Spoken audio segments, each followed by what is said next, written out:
سارا کچھ سمجھتے وَإِذَا خَلَوْا إِلَىٰ شَيَاطِينِهِمْ قَالُوا إِنَّا مَعَكُمْ إِنَّمَا نَحْنُ مُسْتَهْزِئُونَ.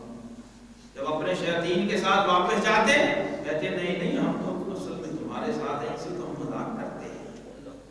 یہ وہ ٹولہ ہے منافقین کا جو اس زمانے میں بھی تھا، جو زمانے خیر ہے، اور اس میں 1000 میں 300 ہے. ہمارے استاد فرمایا کرتے تھے کہ بھئی سوچو اس وقت 1000 میں 300 تھا، اب کیا ریشو ہوگی،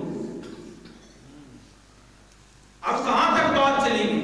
اور پھر کہتے کیا تھے، نکروں میں بیٹھ کر کہتے تھے وما یدریہ بالغیب، کہتے یہ نبی ہیں، اگر نبی ہوتے تو ان کو غیب پتہ ہوتا، غیب کی خبر نہ ہوتی، یعنی ان کو پتہ نہ چل جاتا کہ ہم ان کو نہیں مانتے. اگر یہ واقع دیکھو میں سوچتا ہوں اس بات پر بھی کہ وہ منافق بھی بہرحال ان منافقوں سے تو بہتر ہی تھے نا. وہ نبی نہیں مانتے تھے لیکن یہ مانتے تھے کہ نبی کو غیب ہوتا ہے. ہاں وہ کہتے ہیں کہ نبی ہوتے تو غیب ہوتا. بات کو سمجھ لیں، توجہ سے سمجھ لیں کہ عبداللہ ابن ابی نبی نہیں مانتا تھا، نبی کا غیب مانتا تھا. یہ تو اسے بھی پتا تھا نا، یہ تو اسے بھی پتا تھا کہ نبی ہوتا تو غیب ہوتا. یہاں معاملہ الٹ گیا، نبی مانتا ہے غیب نہیں مانتا. عقل ہوتی تو خدا سے نہ لڑائی، یہ گھٹائیں اسے منظور بڑھانا. اب ادھر پروگرامنگ تو برافانا لگا ذکر کی ہوئی بھی ہے. اور اگر تو واقعی توحید کا ماننے والا ہوتا، میں ایک جگہ گجرانوالہ گیا تھا، وہاں بھی ایک مکس گیدرنگ تھی اور کو بتایا گیا کہ 50 سال سے جلسہ ہوتا ہے، اہل حدیث دیوبندی اور بریلوی مل کے کرتے ہیں. کسی دوست نے بہت اصرار کر کے میری مرضی منشا اور میری اس کے بغیر رضامندی کے بغیر میرا نام لکھوا دیا.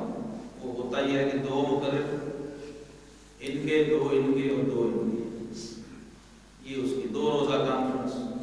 اور محرم میں ہوتی ہے، روافظ کے رد میں ہوتی ہے. اس کا عنوان ہے شان صحابہ و اہل بیت کانفرنس. خیر صاحب اکثر میں جب وہاں پہنچا دیکھا ہر مقرر اٹھتا ہے اور شان صحابہ بیان کرتا ہے. جو بھی اٹھ رہا ہے شان صحابہ بیان کرتا ہے، روافظ کے رد میں تقریر کر رہا ہے. جبکہ عنوان ٹائٹل کیا ہے، شان صحابہ و اہل بیت کا. میں نے کہا جب پروگرام ہمارا یہ ہے کہ شان صحابہ بھی بیان کرنی ہے اور شان اہل بیت بھی، تو یہ یک طرفہ ٹریفک کیوں چلائی ہے؟ یہ ون وے ٹریفک کیوں جا رہی ہے بھائی؟ اپنے اس پہ پورے رہو نا. جب میری باری ہے میں نے کہا شان صحابہ تو سب نے کر دی، میں شان اہل بیت ہے. اور میں نے اس میں اعلیٰ حضرت امام اہل سنت کا جو مسلک ہے، جو آپ کا مشرب ہے، جو آپ کی تحقیق ہے، اس کو بنیاد بنا کے گفتگو کی. آپ اعلیٰ حضرت امام اہل سنت فرماتے ہیں اہل سنت کا ہے بیڑا پار، اصحاب حضور نجم ہیں اور ناؤ ہے عطرت رسول اللہ. میں نے انہیں کہا میں کہ اللہ کے بندو تم ان کو حب صحابہ کی طرف بلا رہے ہو اور میں ان کو حب اہل بیت کی طرف بلا رہا ہوں. سبحان اللہ. تم ان کو دعوت دے رہے ہو حب صحابہ کی، جبکہ میرے نزدیک یہ اہل بیت کو بھی نہیں مانتا. اور اس کے دلائل ہیں میرے پاس، بس اسی پہ میں نے ساری گفتگو کی. تو یہاں بھی میرا دل چاہ رہا ہے کہ پہلے لا الہ الا اللہ تو درست کر لیں. مجھے یہ تھوڑی سی تنگی ہو رہی ہے کہ بھئی تو پہلے اپنی توحید تو ٹھیک کر، یہ تو بھی باری بعد میں آئے گی. اللہ کی پلاننگ تو سمجھ، اس کا منصوبہ کیا ہے، اس کی مشیت کیا ہے، وہ چاہ کیا رہا ہے. اگر اس کے منشا و مشیت کے خلاف ہی کوئی توحید کی گاڑی تم نے وہی چلائی ہے جو عزازیل نے چلائی تھی، ابلیس نے چلائی تھی کہ میں اللہ کو مانتا ہوں اللہ کی نہیں مانتا. ابلیس کا یہی پروگرام تھا.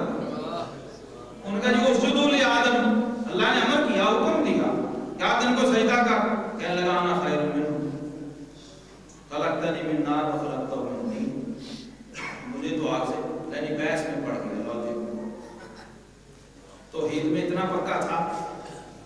اتنا پختہ تھا، اتنا راسخ العقیدہ تھا کہ اللہ تعالیٰ سے بھی مناظرہ شروع کر دیا۔ ایسے بھی ہوتے ہیں۔ اللہ تبارک و تعالیٰ کی بیان کی ہوئی توحید بھی اگر ان کو کھٹک جائے، ان کے مزاج کے خلاف چلی جائے تو اڑ جاتا ہے۔ یہ ابلیس نے اس کی بنیاد رکھی تھی۔ اس نے کہا جناب یہ مجھے بات سمجھ نہیں آئی، اسے مٹی سے بنایا، مجھے آگ سے بنایا، میں اسے سجدہ کیسے کر سکتا ہوں؟ میں تو اس سے بہتر ہوں۔ نعرہ تکبیر، نعرہ رسالت، نعرہ رسالت، سیدی مرشدی، یا نبی یا نبی، سیدی مرشدی، یا نبی یا نبی۔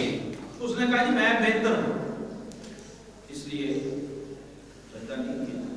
رب کریم نے فرمایا ابا واستکبر وکان من الکافرین۔ ابا کا مطلب ہے اس نے انکار کیا، اعراض کیا، پھر گیا۔ واستکبر، اور اس نے تکبر استکبار کا مظاہرہ کیا رب کے سامنے۔ وکان من الکافرین، اور کافروں میں سے ہو گیا۔ کافر کا لفظی ترجمہ ہے منکر، انکار کرنے والا، انکار کرنے والے کو کافر ہے۔ اب افسوس ہے ہمیں کہ اس قسم کی گفتگو کرنی پڑتی ہے، مجبور ذوق نہیں ہے، شوق نہیں ہے، طبیعت مانتی نہیں ہے، لیکن اتمام حجت